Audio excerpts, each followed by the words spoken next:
우리 오늘 말씀 제목 다 함께 읽어보시겠습니다. 시작. 복음과 성령. 우리는 복음 시리즈를 통하여서 복음을 쭉 들어오고 있습니다. 그런데 그런 생각이 좀 드시지 않습니까? 그래서 어쩌라고? 예수님께서 내 죄를 대신해서 돌아가셨다는 겁니다. 부활하셨다는 겁니다. 나는 그리스도와 연합됐다는 겁니다. 하나님의 나라가 임했다는 겁니다. 우리가 삼위일체 페리콜레시스 안으로 우리가 교제하게 되었다는 겁니다. 우리가 그 약속을 받았다는 겁니다. 예수 그리스도께서 모든 율법을 성취하시고 그분의 의를 내게 전가시켜 주셨다는 겁니다. 이런 생각이 들어요. So what? 나는 오늘 저녁 반찬을 고등어 할까 제육볶음 할까 그거 고민한다. 네. 그렇죠? 연금이 나올 거 그거 고민한다. So what? 이 복음이 도대체 나랑 뭔 상관이냐? 이 고민을 하게 된다 그 말입니다. 여러분, 복음이 나와 상관 있게 만들어 주시는 유일한 분은요 성령님이십니다. 그래서 성령님이 역사하시지 않으면요 이 복음은요 나의 복음이 될 수 없습니다. 복음은 내용이 있잖아요. 이 내용이 나의 복음이 돼야 돼요. 여러분 한번 생각해 보십시오. 아무리 치킨이 만들어졌다 한들 치킨이 배달이 와야 먹을 것 아니겠습니까? 치킨이 만들어졌대요. 2000년 전에 치킨이 만들어졌대요. 지구 반대편에서 치킨이 만들어졌대요. 만들어지면 뭐예요? 내가 먹지를 못하는데 옆에 있는 사람 막 치킨 먹으니까 맛있대요. 진짜 맛있어. 한 번도 안 먹어본 사람은 있어도 한 번밖에 안 먹어본 사람은 없다. 한 번 먹으면 멈출 수 없는 맛이야. 이러면서 막 맛있다 그러는데 정작 나는 먹어본 적이 없는데, 난 맛본 적이 없는데. 여러분 치킨이 아무리 만들어졌어도 배달을 시켜줘야 됩니다. 성경은요 예수 그리스도를 생명의 떡이라고 말씀하고 있어요. 그 생명의 떡이신 예수 그리스도가 나에게 배달이 와야 될 거 아니에요. 그 배달을 시켜주시는 분이 누구냐? 성령님이시라는 겁니다. 여러분 우리가 꼭 기억해야 될 거 있습니다. 그게 무엇이냐면요 복음은요 과거의 사건이 아니라는 겁니다. 복음은 2000년 전 예수님께서 십자가를 지시고 부활한 사건이다. 맞는데 과거의 사건으로 끝나는 사건이 아닙니다. 우리가 꼭 기억해야 되는 것은 무엇이냐면 복음은 언제나 현재적입니다. 뭐라고요? 복음은 언제나 현재적이에요. 지금 발생되는 일이라고요. 그리스도의 십자가와 부활은요 지금 효력이 있는 겁니다. 한번 따라해 보실까요? 복음은 현재적이다. 그렇죠. 복음은 현재적이에요. 여러분 지금 복음이 작동되는 겁니다. 지금 그리스도께서 죽음과 부활로 지금도 일하시는 겁니다. 2000년 내내 복음은 현재적이었어요. 왜? 이유가 뭐죠? 성령님 때문에요. 성령님 때문에 2000년 내내 복음은 현재적이었습니다. 그런데 많은 경우에 성령이 역사하시지 않으면 그리스도가 죽으시고 부활하신 것을 못 믿어요. 못 믿습니다. 예수 그리스도께서 부활하셨다는 거예요. 엠마오로 가는 두 제자가 그 소식을 들었습니다. 믿을 수 있어요? 없어요? 못 믿죠. 못 믿는 거예요. 그래가지고 너무 슬퍼하고 실망하여서 이제 엠마오로 내려가는 두 제자에게 부활하신 예수 그리스도께서 나타나십니다. 그런데 이 제자들이 예수님을 알아봅니까? 못 알아봅니까? 못 알아봅니다. 누가복음 24장 15절에서 16절 읽어보실까요? 준비 시작. 그들이 서로 이야기하며 문의할 때 예수께서 가까이 이르러 그들과 동행하시나 그들의 눈이 가려져서 그인 줄 알아보지 못하거늘. 아멘. 성경은 예수 그리스도를 왜 못 알아봤다 그러죠? 눈이 가려져서. 이게 굉장히 중요한 의미입니다. 여러분 그리스도가 아무리 가까이 있어도 눈이 가려져 있으면 그리스도를 알아보지 못합니다. 여러분 그러니까요 성령님께서 오늘날 우리에게 해주시는 일이 있습니다. 그게 뭐냐면요 눈을 뜨게 해주십니다. 눈을 뜨게 해주시는 성령님의 역할이에요. 그래서 예수님께서 말씀하시면 주의 성령이 내게 임하셨으니 이는 가난한 자에게 복음을 전하게 하시려고 내게 기름을 부으사 포로된 자에게 자유를, 그 다음 구절이 뭐예요? 눈먼 자에게 다시 보게 함을. 소경이 진짜 눈 뜨는 것도 있지만 성경이 말하는 눈먼 자에게 보게 함을이라는 것은 무슨 뜻이냐면 우리의 영적인 눈이 가려져서 복음이 복음인 줄 못 알아보는 상태라는 겁니다. 그래서 눈이 뜨이는 게 굉장히 중요해요. 여러분 저도 지난 한 주 동안 아팠지만 그 전주에 저의 아내가 매우 아팠습니다. 어디가 아팠냐면 눈이 아팠어요. 근데 꽤나 심각해져가지고 설날 주간에 응급실에 갈 정도였습니다. 눈이 너무 빨개지고 안 보이는 거예요. 그래서 저기 뒤에 앉아가지고 엎드려 있었습니다. 그러니까 설날에 또 주일에 그 병원이 안 하잖아요. 그래서 응급실, 대학병원 두 군데를 갔습니다. 일산 백병원에 갔고 또 뭐 어디 응급실에 갔어요. 근데 응급실에 가도 조치가 안 되는 거예요. 설날 때요, 친척 집도 못 가고 가족도 못 가고 기도원도 못 가고 아무데도 못 가고 집에만 있었습니다. 기만과에 그래가지고 갔거든요. 우리나라에서 안과 중에 제일 좋은 안과가 어디냐? 기만과입니다. 안과 단일 이 병원인데 제일 좋습니다. 거기는 오전 진료를 하더라고요. 제가 기만과 가가지고요, 진짜 감동을 많이 받았습니다. 그 김안과 설립자가 누구냐면 김희수 원장님인데, 이분이 1930년도인가 40년도에 태어나가지고 미국으로 유학을 간 겁니다. 이분이 뭐라 그러냐면은 이분의 병원 철학이 있더라고요. 이렇게 얘기를 해요. 환자가 예정하고 아픈 환자가 어딨냐? 갑자기 아픈 건 아니냐? 그러니까 병원은 24시간 환자를 돌볼 준비를 하고 있어야 된다. 이렇게 얘기를 하는 거예요. 병원에 딱 가보니까요, 거기에 수납대에 우리 병원의 비전과 핵심 가치 이렇게 있더라고요. 그 교회가 보통 하는 거거든요. 비전, 핵심 가치 이런 거 교회가 하는 건데 병원이 그거 하고 있더라고요. 이 김희수 원장님이 미국에 유학 갔다 와가지고 안과를 차려야 되는데 어디를 차려야 되면 좋겠냐? 영등포에 차리자. 왜 영등포에 차리냐면은 영등포에 노동자들이 많은데 이 노동자들이 일하다가 철가루가 눈에 많이 들어갔대요. 쇳가루가. 그래서 내가 갈 곳은 이 쇳가루가 많이 들어간 이 노동자들 고쳐야 되는 영등포다. 그래서 1960년도에 영등포에 김안과를 개원을 한 것입니다. 수많은 노동자들의 눈을 치유해 주신 분이세요. 너무너무 제가 도전을 받고 감동을 받았던 게 뭐냐면요, 동일하게 교회가 할 역할이 그거라는 겁니다. 교회가 해야 되는 건 뭐냐면요, 눈 치료하는 겁니다. 눈을 치료해야 돼요. 왜요? 아무리 복음을 얘기를 해도, 아무리 그리스도가 옆에 있어도 엠마오로 가는 두 제자처럼 눈이 가려졌으면 못 본다 그 말이에요. 못 알아본다 그 말입니다. 예수님께서도 이 말씀을 하셨죠. 마태복음 5장 22절로 23절입니다. 다 함께 시작. 눈은 몸의 등불이니 그러므로 내 눈이 성하면 온 몸이 밝을 것이요 눈이 나쁘면 온 몸이 어두울 것이니 그러므로 내게 있는 빛이 어두우면 그 어두움이 얼마나 더하겠느냐. 그렇죠? 눈이요, 우리의 삶의 등불이래요. 가로등이랍니다. 눈이 온전하면요, 온 인생이 밝을 거래요. 근데 눈이 나쁘면요, 온몸이 어두울 거란 겁니다. 그러니까요, 여러분들의 신앙에서 제일 중요한 것 중에 하나가 뭐냐면요, 눈이 온전한 겁니다. 눈이 온전한 것. 이 제자들은요, 지금 눈이 가리워져서 예수신 줄 알아보지 못하고 있습니다. 부활하신 예수님께서 제자들에게 다가가십니다.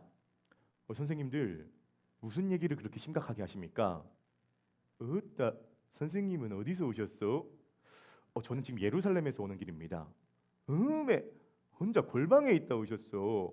지금 예루살렘에서 핫 이슈가 뭐요? 나사렛 예수요. 이 양반이 허블나게 능력이 많았어요. 죽은 자도 벌떡벌떡 일으키고 그랬어요. 적도 많았고요.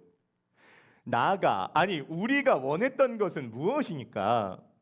화끈하게 로마를 제껴불고 이스라엘의 자주 독립, 그거를 원했다 그 말이요. 그란디 최후가 뭡니까? 십자가 처형. 이건 완전히 나가리요. 나도요, 여기에 인생을 건 사람입니다. 그란디요, 어떤 정신 나간 여자들이 이 양반이 살아났다 안 가요. 환장하겠네. 나도요, 대국박이 지금 그 시기 해갖고 요양차 엠마오로 가는 길입니다. 예수님께서 이 얘기를 옆에서 들으신 겁니다. 듣고 이렇게 얘기하는 겁니다. 미련한 자들이요. 성경에서 이미 얘기한 것을 더디 믿는, 마음에 더디 믿는 자들이요. 어저께 사투리 연습하니까 아내가 어디 사투리냐고 물어보는데, 전라도냐 충청도냐 물어보는데, 노력하는 모습이 괜찮다고 하더라고요. 예수님과 제자들 좀 분리하기 위해서. 누가복음 24장 25절입니다. 함께 읽어보실까요? 시작. 이르시되 미련하고 선지자들이 말한 모든 것을 마음에 더디 믿는 자들이요. 여러분, 이 제자들이 안 믿는 건 아니에요. 복음을 안 들었던 것도 아닙니다. 그런데요, 미련하고요, 마음에 더디 믿는 자들이다. 예수님께서 이렇게 말씀하고 있는 거죠. 마음에 더디 믿으니까 어떻게 해요? 목적지를 이탈하는 거죠. 예루살렘에 있어야 되는데 엠마오로 가는 겁니다. 눈이 어두우면요, 미련하고요. 마음을 더디 믿고 목적지 이탈해요. 여러분 우리 삶에서도요. 눈이 어두우면요. 미련하고 제대로 못 믿어요. 목적지 이탈하죠. 제가요. 크로스포인트 교회에서 제일 감사한 것 중에 하나가 뭐냐면요. 크로스포인트 교회 젊은이만 있는 게 아니라는 게 너무 감사합니다. 연세 있으신 분들이 계신다는 게 얼마나 감사한지 몰라요. 왜 감사하죠? 청년들이요. 인생 도는 것이 무엇인지 어른들을 통해서 배울 수 있어요. 많이 돌잖아요. 왜 많이 돌아요? 왜 엠마오로 가요? 왜 목적지를 이탈해요? 눈이 어두우니까, 미련하니까, 목적지를 이탈하는 거예요. 마음에 더디 믿으니까. 아 그래 믿는 것 좀 천천히 믿으면 되지, 천천히 가면 되지, 뭘 이렇게 빨리 믿을 거 있어. 아니에요 여러분. 오늘 예수님은요 더디 믿는 이 두 제자를 향해서 책망하고 계십니다. 마음에 더디 믿는 자들이요. 여러분 성령님께서 우리들의 눈을 열어주시게 되기를 주님의 이름으로 간절히 소원합니다. 그것이 성령의 역할이라고 에베소서에서 분명 얘기하였죠. 에베소서 1장 17절에서 18절입니다. 다 함께 시작. 우리 주 예수 그리스도의 하나님 영광의 아버지께서 지혜와 계시의 영을 너희에게 주사 하나님을 알게 하시고 너희 마음 눈을 밝히사 그의 부르심의 소망이 무엇이며 성도 안에서 그 기업의 영광의 풍성함이 무엇이며. 지혜와 계시의 영, 다른 말로 어떤 영이에요? 성령님이시죠. 그 성령님이 우리 가운데 오시면 어떻게 하신대요? 마음 눈을 밝혀주신대요. 우리의 어두워진, 닦여진, 고장난, 병든 이 눈을 치유해 주시고 눈을 밝혀주신 것이 성령님의 역할이라는 겁니다. 복음과 성령에 있어서 가장 중요한 건 뭐냐면 성령님은 복음을 들을 때 그 복음에 대해서 눈을 열도록 도와주시는 분이 성령님이십니다. 그러므로 복음은 현재적이에요. 왜요? 성령님께서 현재 활동하고 있으니까. 그러면요 1부 때 우리가 주된 말씀은 뭐냐면 어떻게 성령님이 역사하시는가. 2부는 왜 나에게 성령이 역사하시지 않는가. 2부의 말씀 나누고요. 1부는 어떻게 성령님이 역사하시는가 우리가 함께 말씀을 나눠보도록 하겠습니다. 자, 첫 번째 어떻게 성령님이 역사하시는가 한번 따라해 주면 감사하겠습니다. 복음을 자세히 들을 때. 누가복음 24장 27절입니다. 시작. 이에 모세와 모든 선지자의 글로 시작하여 모든 성경에 쓴 바 자기에 관한 것을 자세히 설명하시니라. 아멘. 지금 예수님께서요 이 미련한 자들아, 마음에 더 있는 자들아 얘기하고요 모든 성경에 쓴 바 자기에 관한 것을 그냥 설명하신 것이 아니라 자세히 설명하셨대요. 모든 성경, 창세기, 출애굽기, 레위기, 민수기, 신명기, 사무엘, 상하, 예레미야, 이사야, 소선지서 이 모든 성경을 들어서 자기에 관한 것을 그냥 설명하시는 것이 아니라 자세히 설명하셨다는 거예요. 여러분 예수님께서도 오늘 분명히 말씀하셨어요. 성경의 핵심은요 어떻게 살라라는 윤리와 도덕이 아닙니다. 성경의 핵심은요 뭐라 그래요? 모든 성경에 쓴 바 자기에 관한 것, 예수 그리스도에 관한 것. 그러니까 이건 말로 뭐냐면 예수가 누구시며 예수 그리스도께서 어떤 일을 행하셨는가, 이게 성경의 핵심이고 이걸 다른 말로 복음이라고 하는 거죠. 여러분 성경 전체를 관통하는 주제가 있다는 겁니다. 진주알도요 꿰는 줄이 있어야 될 거 아니에요. 진주알을 66개라고 해봅시다. 성경이 66권이니까 그럼 이 66개를 꿰는 진주알 줄이 있겠죠. 이 줄을 깨워야지만이 이 알이 들어가서 진주 목걸이가 완성될 것 아닙니까? 이게 이 예수님께서 성경 전체를 들어서 복음에 대한 내용을 자세히 설명해 주셨다는 겁니다. 자세히요. 여러분 재밌는 게 있습니다. 성령님이 역사하셔야 복음을 깨닫는데요. 재밌는 건요. 복음을 들어야 성령님이 역사하십니다. 다시 한번요. 성령님이 역사하셔야 복음을 깨달을 수 있는데요. 복음이 선포돼야 성령님이 역사하세요. 성령님은 복음과 따로 역사하시지 않습니다. 복음이 선포되지 않는데 성령님이 역사하시다? 그 영이 성령인지 어떤 영인지 어떻게 알아요? 성경에서도 이것을 증명합니다. 에베소서 1장 말씀 한번 들어볼까요? 읽어보시겠습니다. 준비 시작. 그 안에서 너희도 진리의 말씀 곧 너희의 구원의 복음을 듣고 그 안에서 또한 믿어 약속의 성령으로 인치심을 받았으니. 순서를 보세요. 진리의 말씀, 구원의 복음을 먼저 들었어요. 성령이 먼저 역사하신 게 아니에요. 구원의 복음을 먼저 듣고 믿어서 성령님이 그 다음에 인치신 거예요. 성령님이 역사하셔야지만이 복음을 깨닫는데요. 복음을 전해야 성령님이 역사하십니다. 성령님이 어떻게 역사하신다고요? 복음을 듣고 복음을 전할 때 성령님이 역사하세요. 근데 어떻게 지금 이 제자들에게 성령이 역사하셨냐면요. 부활하신 예수님께서 복음을요 그냥 스치듯이 얘기한 것이 아니라 자세히 자세히 이야기하셨습니다. 하나님의 나라가 무엇인지, 메시아가 무엇인지, 누구인지, 십자가와 부활이 무엇인지 성경 전체를 들어서 이음이가 이음이야. 이사야서에서 나오는 이음이가 이음이야. 예레미야에서 나오는 이 구절이 이음이라니까. 그러니까요, 제자들의 퍼즐이 막 맞춰지는 거예요. 왜냐하면 제자들이 지금 성경 지식이 없는 게 아닙니다. 구약 성경을 잘 알고 있었어요. 근데 이 구약 성경 전체에 나타난 예수 사건이 뭔지를 처음으로 자세히 듣는 겁니다.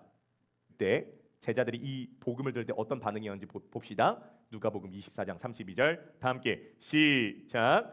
그들이 서로 말하되 길에서 우리에게 말씀하시고 우리에게 성경을 풀어주실 때 우리 속에서 마음이 뜨겁지 아니하더냐 하고. 할렐루야.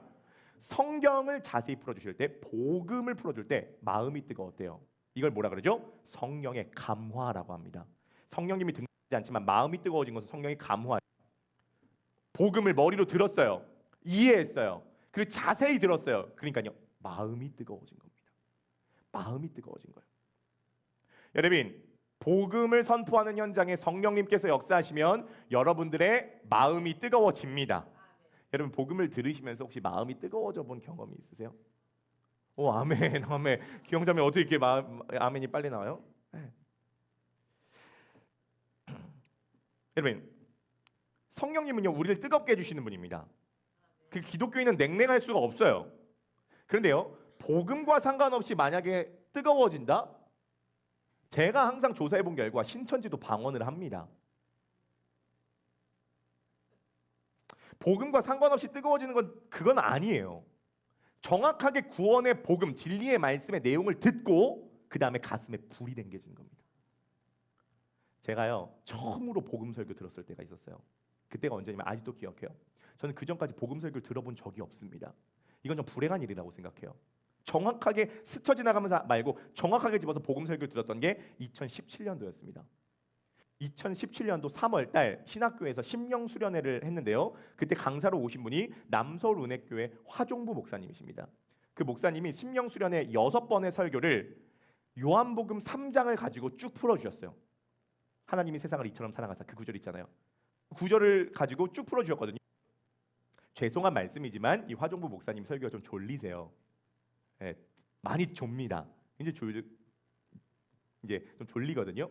근데 그 목사님이 이런 얘기를 하시는 거예요. 여러분, 기독교는 윤리나 도덕이 핵심이 아니라 생명이 내게 옮겨져 왔다는 소식입니다. 그 얘기를 처음 들었어요. 처음에 제가 뭔 얘기인지 몰랐어요. 뭔 얘기인지 모르겠는데 저게 뭔 소리지? 내가 들어왔던 거랑 좀 다르네. 내가 생각했던 거랑 좀 다르네. 저 밑바닥에서 어떤 마음이 드냐면, 근데 저게 맞는 것 같아. 근데 저게 맞는 것 같아. 그 마음이 계속 올라오는 거예요. 내가 배웠던 거랑 다른데 저게 맞는 것 같아. 그리고 희한한 현상이 일어나는데요. 설교 후에 기도만 하면 눈물이 나는 거예요. 그전까지는 설교 끝나고 기도할 때 눈물을 쏟은 적이 없어요. 근데 복음 설교를 듣고 난 다음에 기도만 하면 눈물이 나는 거예요. 진리의 말씀, 구원의 복음을 듣고 그 안에서 믿어 성령의 인치심을 받는 자라. 복음을 자세히 듣잖아요. 그분 또 설교도 길어요. 설교 막 1시간 넘어요. 복음을 자세히 듣잖아요. 그러면 자세히 듣는 그 현장에 성령님께서 역사하세요. 그럼 감화되는 겁니다. 그러면 마음이 뜨거워지는 겁니다. 여러분 꼭 기억하세요. 배달부의 임무는 치킨 가지고 오는 거예요. 배달부는 왔어요. 치킨 안 가져왔어요. 그럼 어떻게 해요? 이상하죠. 성령은 오셨어요. 근데 그리스도는 안 왔어요. 이상한 거예요. 성령은 그리스도를 가져오시는 분이십니다. 배달부가 치킨 가져오듯이요. 요한복음 15장 26절입니다. 다 함께 읽어보시겠습니다. 시작. 내가 아버지께로부터 너희에게 보낼 보혜사 곧 아버지께로부터 나오시는 진리의 성령이 오실 때 그가 나를 증언하실 것이요. 할렐루야. 예수 그리스도께서 오시면, 성령님께서 오시면 그리스도를 증언하신대요. 배달부가 치킨 가지고 오는 것처럼 성령은 그리스도 가지고 오신대요. 그러니까요, 복음을 전하는 현장에 성령님께서 역사하셔서 그 복음이 나에게 깨달아지는 것, 이것이 성령님의 가장 주된 사역인 줄 믿으시기를 주님의 이름으로 간절히 축복합니다. 여기서 제자들이 이런 얘기를 하는 거예요. 그가 성령을 우리들에게 풀어주실 때 우리의 마음이 뜨겁지 아니하더냐. 이거 원어 그대로 살리면요, 그가 성경을 자세히 풀어주실 때 우리의 마음이 타오르지 아니하더냐. 우리 마음이 계속 타오르지 아니하더냐. 마음이 뜨거워지는 거죠. 이번에 우리가 수련회를 가가지고요, 우리 성령자매님이 그런 얘기를 하더라고요. 성령자매님이 이름도 성령이에요. 오늘 복음만 성령인데 이름은 고성령. 고성령 자매님의 언니는 고성경, 고성령. 그래서 성경을 풀어줄 때 이제 성령이 임하는 거죠. 근데 성령자매님이 그런 얘기를 하는 것을 이렇게 들었습니다. 마음은 계속 냉랭한데요, 눈물은 나온대요. 마음은 냉랭한데 눈물은 나온대요. 오랜만에 기도가 터지더라는 거예요. 마음은 냉랭한데 눈물은 나오더래요. 제가 끝나고 성령자매한테 물어봤습니다. 마음은 냉랭했는데 지금 마음의 온도가 어때요? 차가워요? 미지근해요? 따뜻해요? 뜨거워요? 차갑다? 미지근하다? 따뜻하다? 뜨겁다? 뜨거운 걸 바랬지만 이 성령자매님이 뭐라고 하냐면 따뜻함까지는 왔어요. 마음이 따뜻해요. 마음이 따뜻해요. 여러분, 우리가 기억해야 될 거 있어요. 마음의 온도가 있습니다. 마음의 온도가 있어요. 마음이 냉랭한 사람이 있고요, 마음이 미지근한 사람이 있고요, 마음이 따뜻한 사람이 있고요, 마음이 뜨거운 사람이 있어요. 마음의 온도가 있어요. 여러분, 지금 마음의 온도가 몇이에요? 지금 제자들은요, 복음을 자세히 들을 때 마음이 뜨거워졌대요. 마음이. 복음은 머리로만 끝나는 게 아니에요. 가슴을 불태운다는 거예요. 마음의 온도를 점점 높여요. 복음을 계속 듣잖아요. 그것도 자세히 들어야 돼요. 복음을 자세히 듣다 보니까 온도가 점점 높아가요. 온도가 높아가는 게 성령의 역사를, 성령의 감화라고요. 그러니까요, 여러분들 예배를 드릴 때, 복음을 들을 때 기도하세요. 성령님, 머리로 이해된 복음이 마음을 뜨겁게 하여 주옵소서. 옆에 바라보시면서 복음을 들을 때 성령 역사하십니다. 인사하시겠습니다.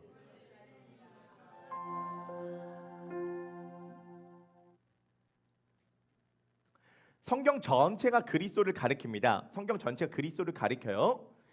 예수 그리스도께서 부활하고 난 다음에 제자들에게 나타나십니다. 제자들이 부활하신 예수님을 봤지만 눈이 가려 알아보지 못했습니다. 그래가지고 하소연해요. 하소연하니까 예수님께서 미련하고 마음에 더디 있는 자들이요, 이렇게 얘기하고 난 다음에 모든 성경을 자세히 풀어서 복음을 선언하십니다. 여러분, 마음이 뜨거워지면 나타나는 현상이 있습니다. 그게 뭐냐면 갈망인데요. 누가복음 24장 29절입니다. 다 함께 읽어보실까요? 시작. 그들이 광권하여 이르되 우리와 함께 유하사이다. 때가 저물어가고 날이 이미 기울었나이다 하니 이에 그들과 함께 유하러 들어가시니라. 아멘. 예수님께서 이제 가려고 하시는 거예요. 날이 저물었어요. 근데 이들이 복음을 들으니까 마음이 뜨거우니까 어떻게 예수님 붙잡고 우리랑 같이 이 주막에 들어가서 이 얘기 좀 더 들려주세요. 강권했어요. 그냥 권한 게 아니라 강권했어요. 복음을 들어요. 마음이 뜨거워져요. 그러면요, 갈망이 생겨요. 열망이 생겨요. 밤새도록 복음 얘기하고 싶어요. 밤새도록 이 말씀 듣고 싶어요. 예레미야에 나오는 이 구절의 의미가 뭐였죠? 창세기의 이 구절의 의미가 뭐였나요? 출애굽기 이 구절의 의미가 뭐였죠? 밤새도록 이 복음을 듣고 싶은 열망이 생기더라, 그 말입니다. 여러분, 복음을 들었을 때 이 모태 크리스찬 또는 복음에 대해서 머리로 잘 알고 있는 사람들의 반응은요, 이런 반응이 가끔씩 있어요. 그 얘기 알아요. 그 얘기 다 뗐어요. 그거는 비그리스도인이 그리스도인 될 때 처음 듣는 거지. 이 얘기 다 뗐어요. 여러분, 이 제자들도 성경을 익숙한 사람이었습니다. 마음이 뜨거워지면요, 어린아이와 같은 마음이 되기 때문에 이 복음에 대한 갈망이 생깁니다. 여러분, 복음을 깨닫게 해주시는 분은 성령님이시지만 재밌게도 복음을 전할 때 성령님이 역사하십니다. 우리 F 코드 한번 잡아주겠습니까? 이 찬양 이제 정확하게 오늘 말씀을 설명하는데요. 이 찬양 아세요? 예수도 알기 원하네, 크고도 넓은 은혜와 대속해 주신 사랑을 간절히 알기 원하네. 내 평생의 소원, 내 평생의 소원, 대속해 주신 사랑을 간절히 알기 원.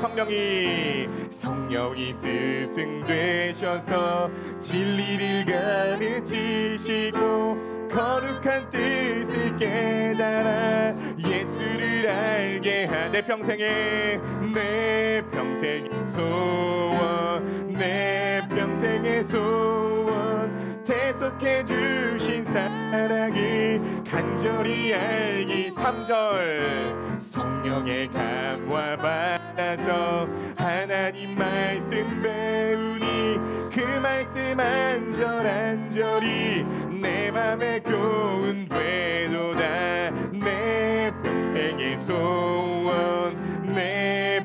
평생의 소원 대속해 주신 사랑을 간절히 알기 원하네. 성령이 스승되셔서 진리를 가르치시고 거룩한 뜻을 깨달아 예수를 알게 하소서. 성령이 스승되신대요. 성령의 감화 받아서 하나님 말씀 배우니 그 말씀 한 절 한 절이 내 마음에 교훈되도다.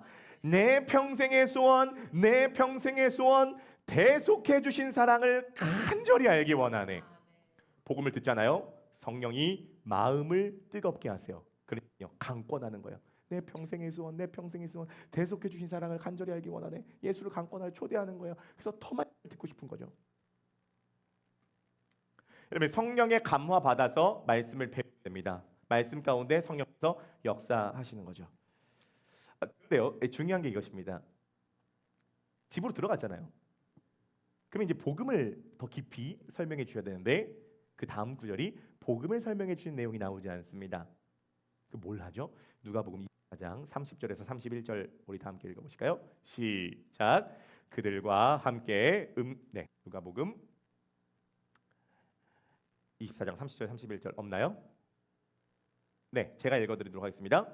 그들과 함께 음식 잡수실 때 떡을 가지사 축사하시고 떼어 그들에게 주시니 그들의 눈이 밝아져 그인 줄 알아보더니 예수는 그들에게 보이지 아니하시는지라. 아멘. 여러분, 예수님 복음을 전하셨습니다. 그때 마음은 뜨거워졌어요. 그러나 아직 눈은 열리지 않았습니다. 복음을 들었을 때 이분이 예수 그리스도이시구나라는 것을 아직 알아보진 못했어요. 마음이 뜨거워졌지 눈이 밝아지진 않았습니다. 근데 그때 예수님께서 함께 음식을 잡수시던 중에 떡을 가지사 축사하시고 떼어서 그들에게 주셨습니다. 이건 뭘 의미했냐면 성찬을 하셨다는 겁니다. 성찬을 하셨다는 거예요. 그리고요, 성찬을 하고 그들에게 주시니 그들이 그 떡을 먹으니까요, 그 다음에 눈이 밝아져 그인 줄 알아보더니. 여러분, 복음을 들었을 땐 마음이 뜨거워졌고요, 성찬을 했을 때는요, 눈이 열렸습니다. 여러분, 말씀은요, 예수님에 대한 이해도를 갖게 합니다. 그래서 말씀은 여전히 중요해요. 그러나 성찬은요, 예수님 자체를 먹고 마시는 것입니다. 말씀이 계시면 성찬은 임재입니다. 말씀이 계시면 성찬은 임재입니다. 말씀은 귀로 듣지만 성찬은 입으로 먹습니다. 귀로 복음을 들었을 때 제자들의 마음이 뜨거워졌지만 입으로 복음을 먹었을 때 그들의 눈이 열렸죠. 다시 한번요. 귀로 복음을 들었을 때 그들의 마음이 뜨거워졌고 입으로 복음을 먹었을 때 그들의 눈이 열리게 됩니다. 여러분, 마음이 뜨거워지는 것, 복음을 듣고 마음이 뜨거워지는 것, 이것을 성령의 감화라고 하고요. 복음을 먹고 눈이 열리는 것, 이걸 뭐라 하면 성령의 조명이라고 합니다. 성령의 감화, 성령의 조명, 마음이 뜨거워지고 눈이 열리게 되는 거죠. 통로는 뭐냐면 말씀과 성찬입니다. 그래서요, 제가요 2026년도부터 다짐한 게 있습니다. 성찬은요 1년에 2번 하는 게 아닙니다. 성찬은요 매주 해야 됩니다. 말씀을 듣고 이해하고 마음이 뜨거워졌다면 성찬을 통해서 우리들의 눈이 열리기 때문입니다. 그래서요, 우리 장로교 합동 측에서도요 500년 동안 은혜의 가장 중요한 통로가 어디냐라고 했을 때 2가지를 대표적으로 뽑습니다. 첫 번째가 말씀이고 두 번째가 성찬이에요. 전통적으로도 이게 맞습니다. 여러분, 말씀이, 복음이, 귀에 들리는 복음이 우리를 감화시켜 마음을 뜨겁게 합니다. 마음이 계속 불타고 있었다. 떡을 떼고 먹는 순간 우리들의 눈이 열리게 됩니다. 중요한 건 이거예요. 여러분, 제자들이 떡을 먹고 눈이 열려서 예수님인 줄 알아봤어요. 그러면은 부활하신 예수님을 알아본 거잖아요. 그러면은 얼싸안고 예수님이셨군요. 제가 못 알아봤습니다. 진짜 부활하신 게 맞군요. 이런 대화를 해야 되는데 중요한 게 있습니다. 누가복음 24장 뭐라 그러냐면은 눈이 열리고 예수신 줄 알아보자마자 예수님이 사라지셨습니다. 왜요? 왜 사라지셨죠? 이제 이것을 의미합니다. 이제부터는 눈에 보이는, 육안으로 보이는 예수님과 교제하는 것이 아니라 영적으로 함께하는 예수님과 교제하는 시대가 열렸다는 겁니다. 말씀을 통하여서 성찬을 통하여서 영적으로 그리스도와 교제하는 시간을 갖습니다. 그러므로 복음은 현재적인 거예요. 우리가 눈으로 예수님을 볼 수는 없지만 우리는 예수님을 만나고 예수님과 교제하고 현재적으로 예수님을 인격적으로 경험할 수 있습니다. 복음과 성찬을 통해서. 이것을 성경에서도 그대로 증명하죠. 베드로전서 1장 8절 말씀 다 함께 읽어보도록 하겠습니다. 시작. 예수를 너희가 보지 못하였으나 사랑하는도다. 이제 보지 못하나 믿고 말할 수 없는 영광스러운 즐거움으로 기뻐하니 아멘. 초대교회에 이미 예수를 보지 못한 사람들이 많았습니다. 너희가 예수를 못 봐. 그런데 예수님을 사랑하네. 왜요? 예수님을 만났으니까. 이제도 보지 못하나. 지금도 못 보는 거 마찬가지잖아. 근데 너희는 예수님을 믿고 말할 수 없는 영광스러운 즐거움으로 기뻐하노라. 성찬을 하고 이들의 눈이 열리니까 예수님 사라지셨어요. 이제 눈에 보이지 않지만 우린 예수님과 교제하죠. 예수님을 기뻐하죠. 눈에 보이지 않지만 예수님을 사랑하죠. 그러므로요, 예배는요 복음 선포와 성찬이 있는 겁니다. 이 엠마오로 가는 두 제자들에게 복음을 자세히 얘기해 주시고 이들의 마음이 불타오를 때 집에 들어가셔서 떡을 떼어 주시고 이들의 눈이 열리고 이들이 부활하신 예수님을 믿게 된 겁니다. 오늘 본문에 성령이라는 단어는 나오지 않지만 이 모든 배경에 성령님께서 역사하고 계셨던 것이죠. 여러분, 이 예배 가운데서도 성령님께서 역사하심을 믿으십시오. 여러분 가운데 성령님께서 복음을 깨닫게 해주시는 분이시라는 것을 믿으십시오. 성령께서 우리가 예수 그리스도의 몸과 피를 먹고 마실 때, 성찬할 때 우리들의 눈을 열어주시는 분이시라는 것을 믿으십시오. 그럴 때 우리는 복음을 누릴 수 있게 됩니다. 우리 적용 질문 한번 읽어보실까요? 적용 질문입니다. 다 함께 시작. 최근 복음을 듣고 마음이 뜨거워진 경험이 있으십니까? 바라기는 매주 매일이 복음으로 마음이 뜨거워지는 저 여러분 되기를 주의 이름으로 간절히 소원하고 축복합니다.